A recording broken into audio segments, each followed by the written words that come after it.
As the housing crisis worsens, home ownership disparities continue to widen. As housing availability and affordability further deteriorate with the pandemic, officials and financial institutions proclaim help is on the way. But many say they're struggling to make it and don't envision living the American dream in this new inflationary economy. Everybody in my family keeps saying, why don't you get a house? Longtime Dallas area apartment dweller Dorothea Evans tried buying a home. Ever since the pandemic, it seems like it blew up. Considering her past financing failure, current home prices, and predicted inflation, Dorothea feels home ownership is out of reach. It's very hard for you to make it out here. 3 people living together, 4 people living together.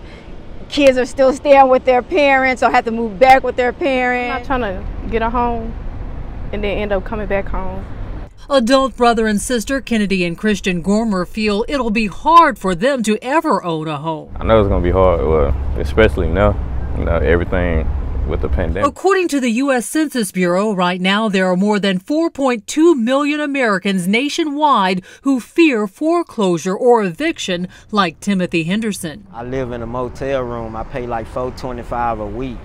In 2004, the rate of black home ownership was 56.9%. However, in 2019, it dropped to 40.6%, a rate around 30% lower than that of white homeowners. And experts say COVID-19 has exacerbated the disparity. Dr. John Moore, a real estate historian and celebrity realtor and broker, agrees. COVID played a devastating role in the home ownership, and it's still escalating to the same problems that we had back in the early 1960s as far as home ownership. You're dealing with black and brown. People who bought a home right before the pandemic feel fortunate. I own my own home, and I got in the market just before it went up. The prices have went up tremendously.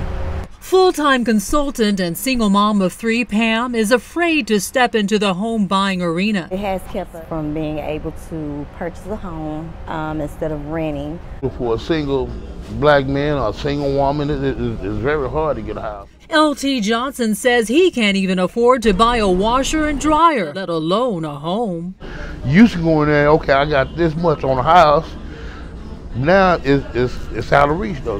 You got to have 3 times as much. For those who can afford to buy, many are forced to search well outside major city limits. More people are coming out here to the burbs and going as far out as in Waxahachie, where I live. We're looking to fight with legislation to provide where black and brown people can have fair home ownership.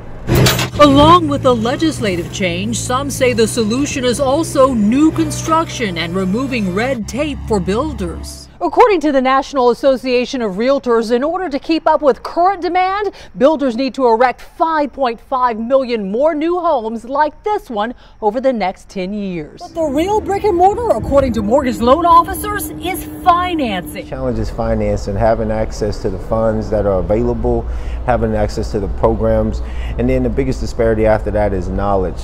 Chase Bank's Terry Thomas educates residents in her South Dallas community on financing programs and walks them through available funding for closing costs. You have not only the Chase Homebuyer Grant, you can also get the Dallas Down Payment Assistance Program. The Chase is $5,000 and the City of Dallas can be up to $40,000.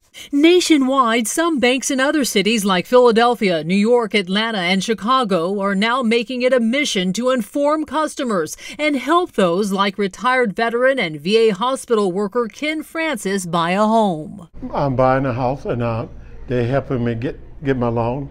So you're all set? I'm all set. Well, congratulations. Thank you.